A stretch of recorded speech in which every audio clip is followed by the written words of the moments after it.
Ibang tuklaw yata, parang, gano'n. Ang ahas talaga, hindi lang sa gubat Oo nakikita nga eh. Pero anyways, eto na nga si Zikwan. Meet Mika and JC. Mikay and JC. Matagal na silang mag-jowa.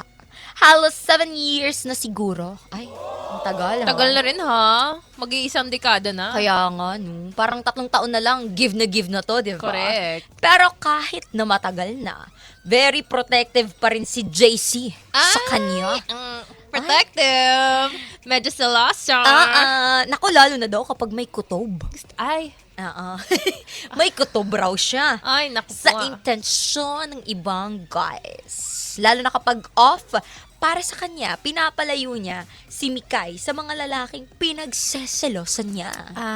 Seloso. Ang hirap ng gano'n So, as in. Kaya naman, sumusunod naman si Mikay dahil may respeto pa rin siya sa mga boundaries na kailangan sa isang relationship. Tama naman. Pero, maliban lang sa isang gym friend niya na si, tago na lang natin sa pangalan, Carlo.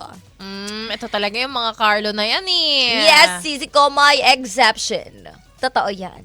Ang hirap nun ha.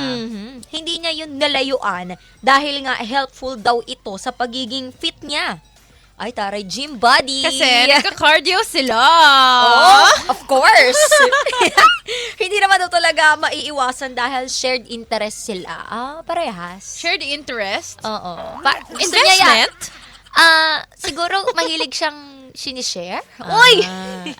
Pero ito na nga, going back. Kung may long-term relationship si Mikay kay JC, may ka-long-term tropa naman daw itong si Carlo. Ahay. Kaya So, naman, may pa boy best friend. may boy best friend! Na Ganon. gym Na gym body! Gym body. Correct. Hindi pa ako galit Medyo lang. Slight Medyo lang. Kasi nagigigil na ako, story pa lang natin Kaya naman, naging matagal ng issue ito ni JCK Mikay. Dahil ilang beses na nilang pinagtatalunan yon. At may mga napapansin kasi itong si JC na hindi niya gusto. Lalo na yung mga hangouts na silang dalawa lang. Grabe yun. Parang ano Yan lang, ang nga. ano na ng aso Yan. Bruno. No. Oh, tuloy mo na, Sisi. Umabot pa sa point na si JC na mismo ang nagsasorry kay Carlo. Ay, wow. Apologizing for the malicia. Just to keep the peace at para naman layuan niya na rin talaga si Mikay. And then things got messy. Sabi nga ni Rosé, messy. Yan. At may mga kwento daw kasi, Sisi, na lumabas from people around them na hindi raw pang friendship yung closeness nila. Oo. Dahil may mga alone time daw talaga sila na napupunta sa kakaibang may pa-alone fan. time. Mm-mm. Grabe yun ha. Yung tipong silang dalawa lang ang nasa loob ng sasakyan. Going Parang back ano in Honolulu. isang araw. Ay, Babae na sa beep, beep, beep.